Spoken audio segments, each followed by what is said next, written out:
افسوسناک خبر شامل کرتے ہیں نمائندے کی رپورٹ کے مطابق لاہور میں دلخراش واقعہ، گھر میں آگ لگنے سے ایک ہی گھر کے 10 افراد جل کر جاں بحق ہو گئے۔ اندرون باٹھی گیٹ میں آتی زدگی کی وجہ سے 6 بچے 4 خواتین مرنے والوں میں شامل۔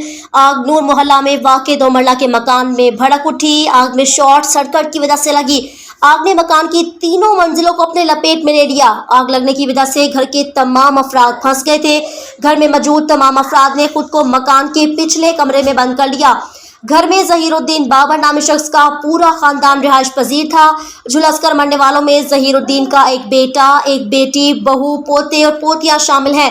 مرنے والوں میں 6 بچے، 4 خواتین شامل۔ 60 سالہ سائرہ بانو زوجہ ظہیر الدین بابر، 25 سالہ امبر، 40 سالہ فرزانہ بھی جاں بحق۔ مرنے والوں میں شامل 14 سالہ سونو، 7 مہینے کا علمدار، 13 سالہ سماب ثانیہ، 18 سال، 13 سالہ مونو، 16 سالہ عادل اور 4 سالہ انزل فاطمہ شامل ہیں۔ تمام ڈیڈ باڈیز کو مردہ خانہ منتقل کر دیا۔ ریسکیو کی جانب سے آپریشن بھی مکمل کر لیا گیا۔